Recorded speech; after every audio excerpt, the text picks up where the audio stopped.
WCBI News at 6 starts now. Good evening, everyone. Lowndes County supervisors make a surprise move at this morning's meeting. That's right. In a 4-1 decision, the board dissolves the E911 board and then moves the service under the control of the Emergency Management Agency. Now, 911 operations and EMA will become Lowndes County Emergency Services. The move comes 2 weeks after some supervisors accused several 911 operators of calling in sick out of protest for not getting a raise. EMA Director Cindy Lawrence will now lead the new agency. Not everyone is happy about the merger, though. We was established to govern 911, and I think we did a good job. It's been some discussion for some period of time in terms of the direction the board was going in. And Supervisor Leroy Brooks says Lawrence will get a $10,000 pay raise for taking on that added responsibility. The committee chooses a site for a proposed new Lee County jail. WCBI's Allie Martin has details on the location and the next step in this long process. During a brief presentation to the Lee County Board of Supervisors, Sheriff Jim Johnson said the site of the current jail at 510 North Commerce Street was the unanimous choice for many reasons. The logistics of it, the location of it, the price of it, the expansion of it later. The current 200-bed jail would be demolished and the new 400 to 500-bed facility would be built in several stages. In this photo, the yellow portion represents the new jail at the current property. The layout is similar to the Hancock County Public Safety Complex in Bay St. Louis, which was recently visited by the Site Selection Committee. Additional acreage at the North Commerce site is owned by the Community Development Foundation and is available. Also, the new facility would include Justice Court along with administrative offices. And using the North Commerce Street location means officials would not have to worry about what to do with the vacant correctional facility. If you did decide to tear down the facility that you're currently in and you built one that would meet the needs 25, 30, 40 years down the road, we showed this morning that that site could be chosen and you could completely tear down the old site and build it there. I'm not going to say that's what they're going to do. Supervisors took no action after the sheriff's presentation. Supervisor Billy Joe Holland made a motion to start with construction plans, but his motion failed.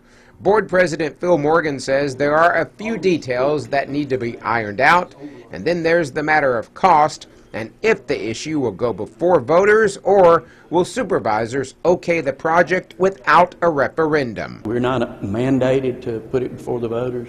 I've stressed that. Of course, that's going to depend on, I guess, on the price tag. We don't have any idea. The one we looked in Hancock was about a $30 million project, but they had purchased 52 acres of land. Next, supervisors will decide on the site recommendation. Then an architect would be hired to draw up plans for the facility, and supervisors and taxpayers would have a better idea of the possible cost. In Tupelo, I'm Allie Martin, WCBI News. Tupelo Councilman Buddy Palmer was at the meeting and says he's pleased the jail would remain in the city limits. The Lee County Jail houses inmates for law enforcement agencies in the county. Oktibbeha County supervisors approve a resolution to move forward with the request for proposals for the possible sale of OCH at today's meeting. The RFP is the guideline for the bidding process and terms. Supervisors discussed the RFP in open session. Consultants from the firm Butler, Snow and Wardle developed the draft. Supervisors discussed strategies to retain employees, expand clinical services, along with meeting bond requirements and working to expand healthcare locally. The consultants told supervisors that OCH and the hospital's administrator were invited to share input but declined. The next step is to publish the resolution and then proposals from interested parties. The 60-day process begins May 8th. The board vote was 3-2 in favor of that RFP. There's a boycott of an upcoming legislative event because of Mississippi's flag, and it's coming from within the state. Mississippi Legislative Black Caucus members said today they're boycotting the annual Southern Legislative Conference in Biloxi this July. They say they won't go because Mississippi won't take the Confederate symbol out of the flag. The conference draws lawmakers from 15 states. Black Caucus leaders say in Mississippi there needs to be a, quote, more inclusive environment, end quote. Time for a first look at our forecast on this Monday. We'll turn things over to Chief Meteorologist Keith Gibson. Well, the difference today makes tons of sunshine out there right now in Columbus and Tupelo, our Alpha Insurance camera network. Hardly a cloud in the sky today. Temperatures right now range from the upper 60s to the mid 70s.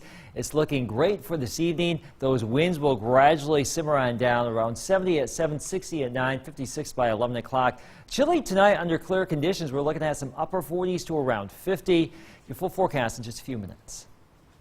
All right, Keith, thanks a lot. Governor Phil Bryant has declared a state of emergency for those counties affected by severe weather over the weekend. Attala, Chickasaw, Lowndes, Montgomery, and Union counties are all included in that list. Many of the counties are without power and have suffered severe structural damage. Homes, businesses, and public property were all affected by the damaging winds and rain.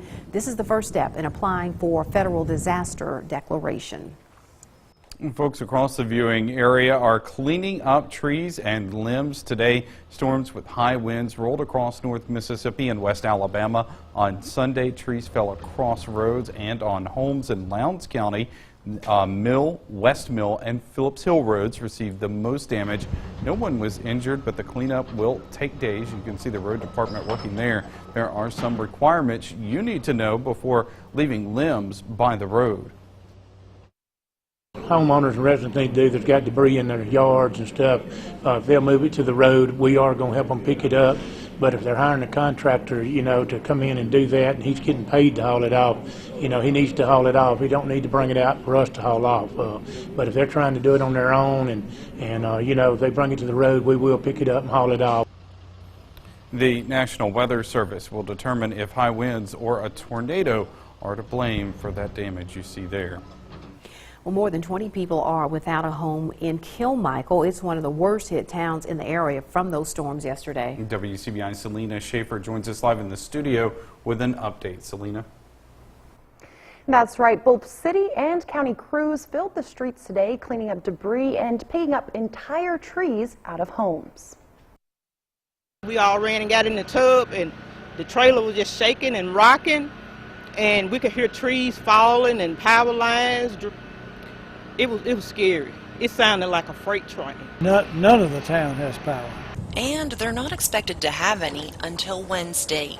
Meanwhile, over 20 residents throughout Kilmichael have lost their homes. It did condemn my mother and 12 others' apartments that were there.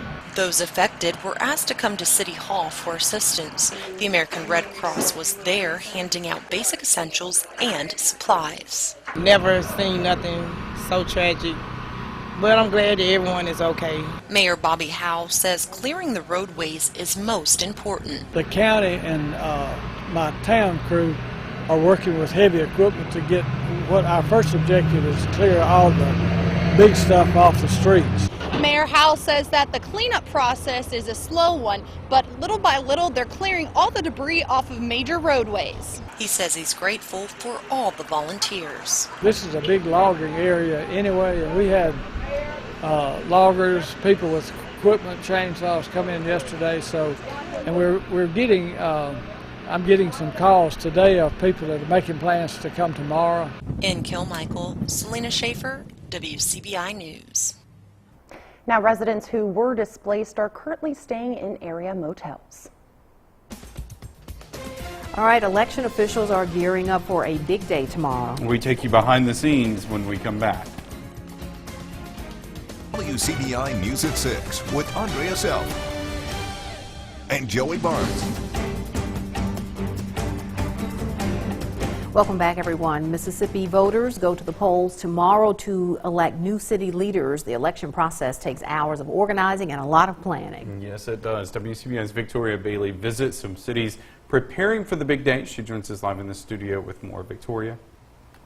That's right, Joey and Andrea. Mailing out information cards and prepping voting machines are just a few things on the checklist for city clerks throughout the area in preparation for Tuesday's municipal race. I saw today that a lot of time and effort goes into making sure local election day runs without a hitch.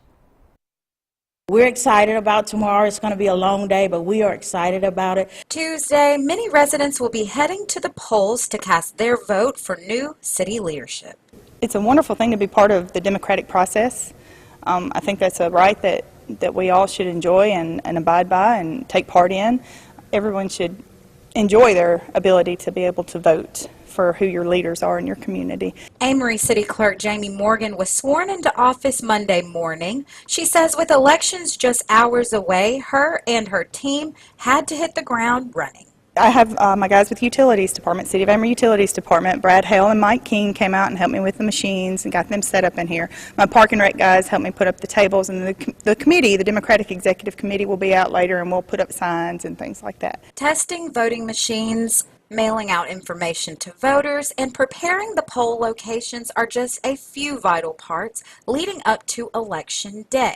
But West Point City Clerk Dolores Doss says another important part is knowing where to vote in whatever city you live in. Yes, it is important that they vote at the right place. Most people, we sent out voter registration cards, and on those voter registration cards, it lets the voter know what ward they're in, has their name, and what ward they will be in, so they can bring that voter registration card on tomorrow. We will be at one precinct, and that is at the Civic Center, and that's where everyone that lived in the city limits, they will come out and they will vote at the Civic Center on tomorrow. Morgan says another huge part to ensure the day goes well is community cooperation. I just ask that everybody abide by all the rules that we set forth. If you come in, do not wear anything with a candidate's name on it. The bailiffs will ask you to leave, and we don't want that. We want everything to go smooth. Now polls open from 7 a.m. to 7 p.m. and anyone who is in line by 7 p.m. is entitled to cast their ballot. Tomorrow's races are party primaries and the general election will be in June. There's also a polling place locator available on the Secretary of State's website. Visit WCBI.com for the link. Looking pretty good in Tupelo right now. You can see some of those trees still moving around. We do have some rain and some storms possible Wednesday evening. Cooler weather as we close out the work week. Pretty warm for the next couple of days. The weekend, though, looks great. More after the break.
Your first alert weather forecast with Chief Meteorologist Keith Gibson. A quick update on the damage surveys ongoing across our region. We have no confirmation as of right now being a tornado in any of these areas. However, we will get some more information likely tomorrow. Calhoun County will be surveyed on Tuesday. Lowndes County likely surveyed on Tuesday. The Kilmichael situation is being surveyed right now by the National Weather Service in Jackson. They're saying it's a messy type situation. It could be a long tornado. We just don't know exactly the path, but I'm going to go back here and show you the wind shear swath. This is where we have the best sign of low-level wind moving pretty fast here. And you can see that storm that moved from Vaden through Kilmichael up towards Calhoun City right there in Calhoun County. So this is the track of that storm that is being investigated at this point. So we'll just see how it all plays out tomorrow and beyond when we get some additional information. Those storms now rumbling here across New England as far north as New York State, and all the way through the Carolinas, but we're done with that thing. This is our Alpha Insurance time lapse from Columbus today. Hardly a cloud in the sky. Absolutely amazing out there. But if you look closely, you can see some of those trees, those leaves are moving around pretty fast. We've had some wind gusts in the area today, over 30 miles per hour, around 35 in some places. But sustained wind now, below 15. Still some higher gusts, but that wind is gradually relaxing. Low and mid 70s out there across our region right now. We're looking at lows tonight, upper 40s to around 50. Mainly clear conditions all night long. All day long tomorrow, too. 80 for you in Tupelo, and in Pontotoc, it's looking pretty nice in the Golden Triangle area, about 81 degrees. And for you in the West Alabama, too, 80 to about 82 or 83. Our next system waiting in the wings way up here across the Pacific Northwest that will be dropping on down and generating an area of low pressure sometime on Wednesday. But for Tuesday and most of Wednesday, high pressure will protect us. But there's an area of low pressure right there. It looks like this will take a more southern route and or at least suppress the most unstable air to our south. And the best chance for severe weather late Wednesday and Wednesday night now looks like it's going to be well to the south of our area. We'll monitor it, though. On the back side of it, though, cool, cloudy, showery for your Thursday. And we go from the low and mid 80s for the next couple of days into the 60s Thursday. Afternoon temperatures Thursday could be in the 50s here. Friday, maybe a stray shower, but the weekend, absolutely amazing. Tons of sunshine. All right, thanks, Keith. Coming up, we hit the signing day circuit and run through the newest college baseball polls. Next in sports. CBI Sports with Robbie Donahoe is brought to you by your local Ford dealers. Go further.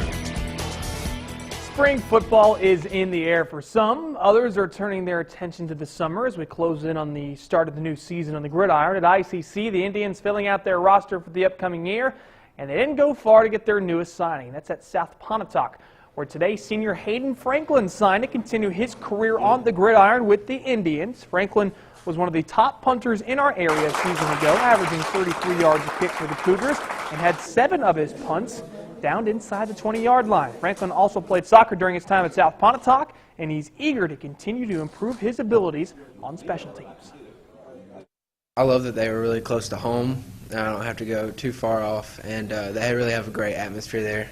When I went on my visit, they seemed like really nice people. I really enjoy playing football, and it's going to be great playing in college. Hayden's a great kid, comes from a great family. He only played for us 1 year. He had tried to play a couple years ago and got hurt, and a lot of kids would have just given up. But Hayden continued to work at it. He'd be out here, punting, kicking all the time, and all that hard work paid off for him. I'm real happy for him. Congratulations to Hayden. Also, congratulations to Brandon Blair as he is signed to continue shooting. He's on archery. He'll continue to shoot archery at Mississippi College. And LaQuandria Standifer, she's on the Smithville girls basketball team. She will continue playing hoops with Blue Mountain College. So congratulations to Brandon and LaQuandria as they continue their careers in their respective sports. To the diamond and the SEC race, boys, beginning to heat up now. 7 teams are within 1 game of each other at the top of the conference. One of those 7 teams is Mississippi State. The Bulldogs, as you know, have a big series coming up this week at Texas A&M, but MSU still rooted inside the top 15 in the newest college baseball polls. And not really much has changed between MSU and Auburn. Those 2 teams stayed put in the latest USA Today coaches poll. Now, MSU is in the top 15, and the other 50 college baseball polls, actually there are 6. I know I'm exaggerating a bit, but regardless, MSU is still at 13. You see 7 teams from the SEC are inside the top 15. I believe that's, or 6. I need to go back to school and do math. Arkansas is at 15, A&M's at 17, Southern Miss at 22. Ole Miss receiving votes this week. They were actually the 3rd most votes that were left outside of the top 25, so the Rebels creeping in quickly, had a good weekend at Arkansas. The Rebels have a big weekend coming up against Florida. Before they go to Gainesville, they'll have Louisiana Monroe for back-to-back games. Well, one of the big players for that Mississippi State baseball team is Brent Rooker, who's quickly becoming the king of swings, as they're calling him at Mississippi State. Very tasteful photo put together by the MSU Athletic Department. But let's run through the numbers and let you know just how dominant it's been for Brent Rooker this year. He is first in the country in doubles, RBIs, slugging percentage, and total base. And that slugging percentage number, that's 25 points higher than the 2nd place person in the SEC, which is ridiculous. Home runs, he's 2nd in the country. Batting average, 3rd in the country. And hits and on-base percentage, 7th in the country. What a year Brent Rooker is having, boy. He's looking to continue that with MSU going all the way to Hoover and the road to Omaha. And lastly, to football, undrafted free agents. Couple others we want to run through for you. Former Ole Miss Rebels Jeremy Liggins, Akeem Judd, Carlos Davis all signed, and so did former MSU defensive lineman Nick James. Again, these are just undrafted free agent signings, going to have a chance to play their way onto either practice squad or the 53-man roster. That's it for sports. Keith has a last look at your forecast when you return.